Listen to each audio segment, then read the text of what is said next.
Hey guys, it's Slashoom, also known as my Death Knight Ascetic. I play Horde side on the Mancrick server, and I'm the blood tank for the Guild Warning. I make Death Knight guides for Wrath of the Lich King Classic to help you achieve your goals in game. If you're interested in more guides and content, please help me out by subscribing to this channel. You can also watch me stream live on twitch.tv/Slashoom. A lot of people have been wondering what the best gold farm is for level 70 Death Knight during pre-patch, especially those of you who have rolled on fresh servers. Friendly reminder that the very first Death Knight you create does not require you to have a level 55 character on that realm. Now you do have quite a few options for gold farming, including those that are available to other classes, and I will cover them in this guide. But one of the things that makes Death Knight so great is our sustainability enables us to solo content extremely effectively. That means we can solo content and farm gold without having any outside competition. And if you're anything like my bank alt, we do not like having competition. No. So here's what I'm going to cover in this guide. Gold farming options and give you the gold per hour, the Death Knight specific farms and the gold per hour for some of those, and for that I'm going to give you a lot more details of the where, the pulls, the rotation, and then some additional tips at the end. I'll also go over the gear, talents, and glyphs and the setup that I use to do my runs. And lastly, I'll give you a couple helpful add-ons that will help you in your gold farming adventures. Let's get started. Some gold farming options that are available to all classes are both questing and open world farming. Both of these gold farms struggle with one major thing: competition. Remember that thing my bank alt hates? The first option is questing. Now you may have a lot of quests if you leveled through Blood Furnace. I have a guide for that, by the way. The gold per hour will be slightly less than some of the other options, and you may struggle with competition from lobies who are out there questing. Now, when I was questing in Zangarmarsh, I would invite lobies for kills on certain mobs, but when it came to tagging, they were my competition. Nigga, fuck the ops. Nigga, fuck the ops. Nigga, I be turned up. Lit right now. I see on that bitch, ayy. Nigga, fuck the ops.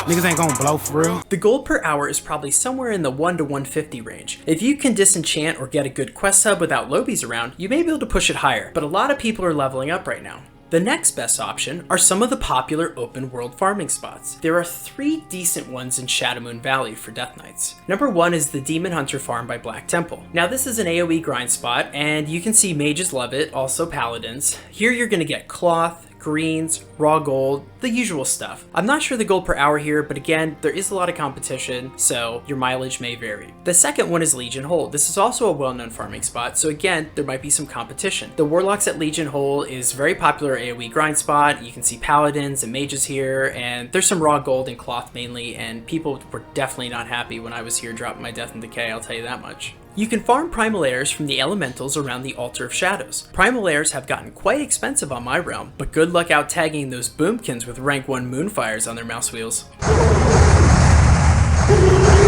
Again, these aren't the best options, but they are very easy and can be a good change of pace when you're sick of doing dailies or grinding the same dungeon over and over again. Speaking of grinding the same dungeon over and over again, let's talk about Death Knight specific farms. Okay, here's where things get fun, because by far the best way to generate gold per hour as a Death Knight is putting on your best gear and solo clearing a dungeon. Just what I love. Kinda like the best way to level a Death Knight. Did I mention I made a guide for that? Yes! Okay, so me and a few of the guys from the Blight Club Discord hit nearly every dungeon in Outland. No, that's a lot of Dungeons. It is, and trust me, it was a lot of testing. Some of the dungeons did okay as far as gold per hour goes. Sethic Halls and Steam Vaults can bring in 200 gold per hour, and definitely more if you have enchanting and can shard the drops from the bosses. If you have a bank alt that can disenchant, you can also get some additional gold there. Greater Planar Essence have spiked on most realms. Sethic can be tricky, and Blizz did fix the safe spot to reset the first boss. You know, hot fixes. Good luck finding that frame. But that simply wasn't good enough for us. Now, Death Knights can do pretty much everything a paladin can do, only better. So that led us to where it all began in the first place, Stratholme.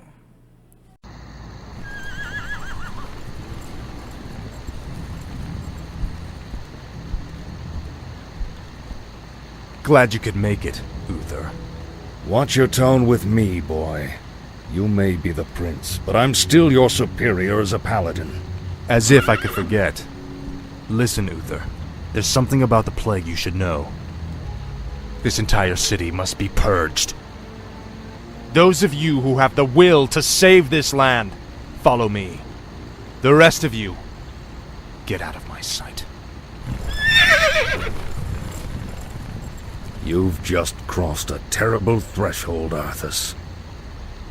So here we are in Strat Liveside. You can net about 250 to 300 gold per hour. If you do the big 245 plus pulls like the Paladins do, you can really push the gold per hour. Runs should take just over 10 minutes once you get them smoothed out. You can also dip into the undead side and try to snag a Baron mount while you're at it. X-Roa got his in just 50 runs, and I've seen some posts today where people have got it on the second and third try, so it's definitely worth going over there to see if you can get that cool mount. Be warned, the strat pulls can be very challenging, and they will take some time to get a feel for. You can always do smaller pulls till you know what you're capable of, but to really push the gold per hour, you need to do the bigger pulls. Here are the pulls you'll be doing with two separate maps for reference. One was created by Space, and one by Ricardo. Vote for which one you prefer in the comments below, and I'll make sure to let them know. There also used to be a safe spot on Liveside for resets, but this also got hotfixed. The mobs will now teleport up to you. A couple quick tips for strat. Rocket boots can help you get very far ahead of the first pull and the third pull. Some of the mobs hamstring and others charge, and none of that is good and can really slow you down and can lead to a wipe. Also, you can get a disease called Ghoul Plague, which will dramatically slow your run and make the pulls much harder. You can use Jungle Remedy or the tried and true Restorative Potion to get rid of that. It's also worth noting that this farm does start at the back gate on Undead side by the East Wall Gate. Even if someone lets you in,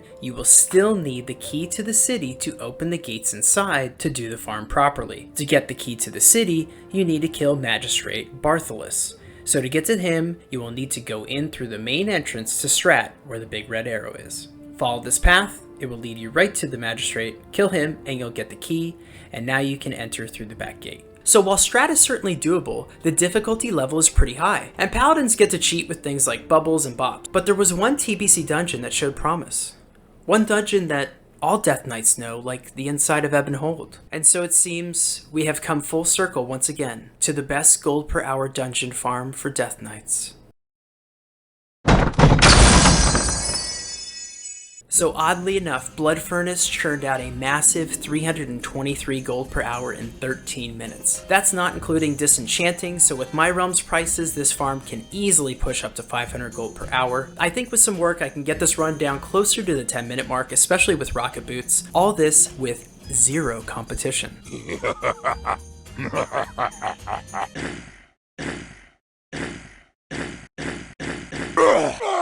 So for the Blood Furnace route, you'll clear everything up to and kill the second boss. Here's the map with the pulls and kill spots. I will also put a link to a full clear in the comments below so you can see all the pulls. The rotation is fairly straightforward. You'll Icy Touch and then Plague Strike to get your diseases up. You'll use Pestilence to spread them, and then your damage priority is going to be Death and Decay, Blood Boil, and then lastly you're going to spend your Runic Power on Corpse Explosion. A few quick tips, there are a lot of stuns, so make sure you save your IBF and make it really count when those mobs are on top of you. I find it better to use at the start of the kill phase once I'm in my spot. Also, restorative potions are nice to pop before the first kill phase since there are 2 rogues there. And finally, don't forget to use Death Pack. This is a massive 40% heal. I use it on the first pull and the third pull.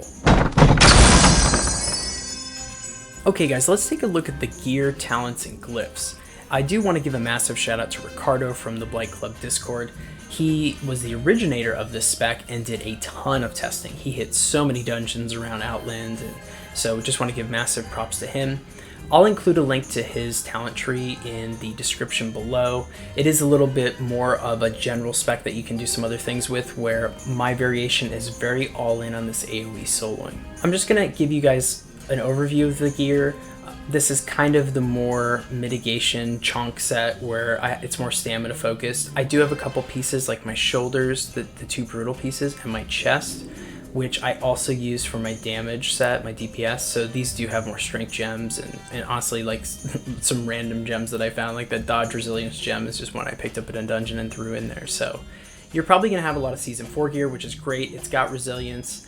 I would just gem it with strength. To be quite honest, it might help to get a big stam trinket if you can. I know there's the Dark Moon cards that you can get. If you can pick up a commendation, this is the Biz trinket, so this would be a really nice option as well. And then I have the Parry trinket from ZA, which also gives you that nice little armor on use, which you can use. And of course, this is no cap. This is not a season 4. This is the real deal. This is the Apollyon. It's just got a ton of stamina, and obviously those sockets are real nice. So this thing slaps. Okay, that's kind of it. I mean, again, you can look at the gear here. You know, I do have some biz tanking pieces and some other things. You could actually just go with Guardian's Band with Resilience. That's a great ring. You could also do, you know, I have this Endori one from Sumo Plateau, but you could also do the Vindicators, the season 3 ring. That would be just fine. You could also do the Guardian's Neck that has a socket in it. That would be like perfectly great, and that would definitely be an upgrade to this. I just don't have the honor yet. And you could also, you know, grab a cloak. You could grab the Dory's Embrace, which has resilience on it. There's lots of options with PvP and badges that you can fill in the rest of your gear if you're just missing some of that. And resilience is just as good as anything else. There are times where I actually, on the Raptor boss in ZG last night, I used my Medallion of the Horde because it has 45 resilience on it, and I wanted to be able to trinket his fear when I could.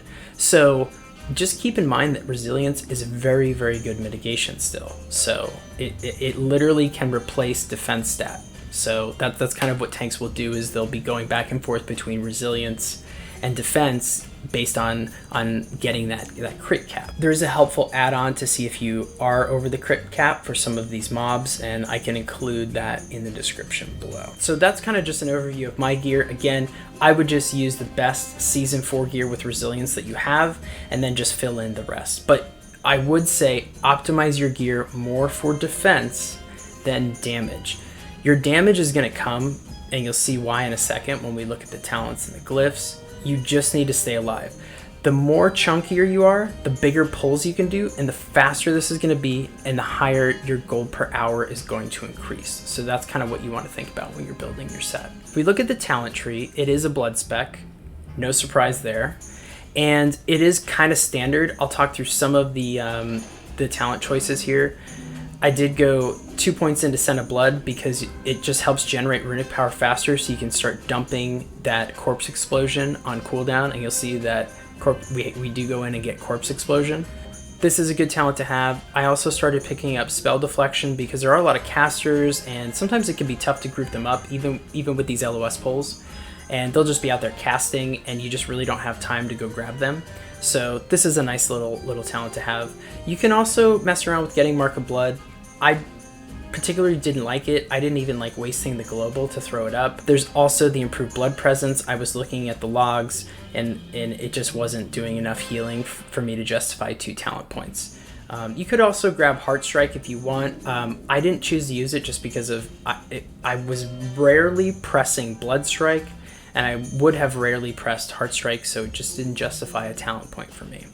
So that's kind of just the basic stuff in here. In Frost, we just go 5 out of 5 toughness for that defensive, and then these were the final 2 points, and I chose to put them in a Black Ice, so that way we have a 4% increase on our Frost and Shadow damage, which is really important because we're going to be doing a lot of Shadow damage once we get to the rotation, which I'll talk about here in a minute.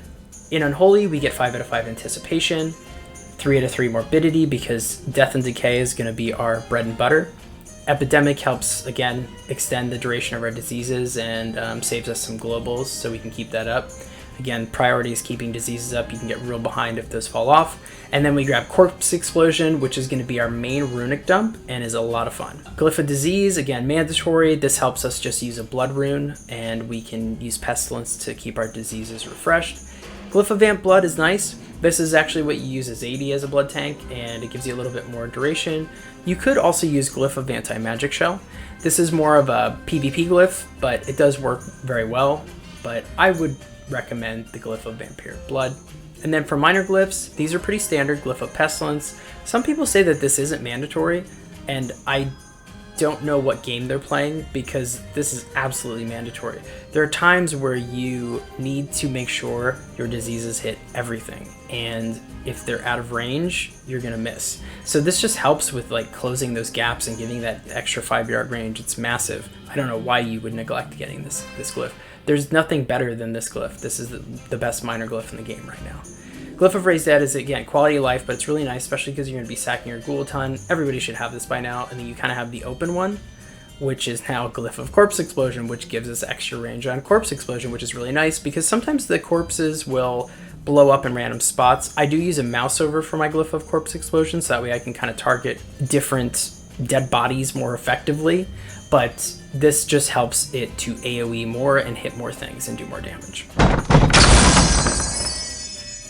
Some helpful add-ons for gold farming in general are Kiwi Farm and Nova Instance Tracker. Kiwi helps calculate your gold per hour in all of your activities, and Nova will help you track your timing on instance lockouts. So as of the Wrath pre-patch, Blizzard has removed the hard cap on the total number of instances you can enter each day on each character, but there is still an instance limit per hour.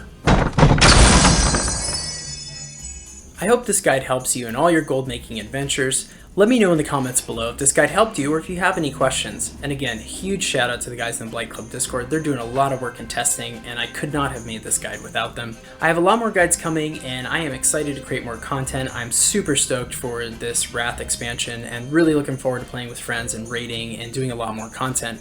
If you're on the Man Crick server, holla at your boy.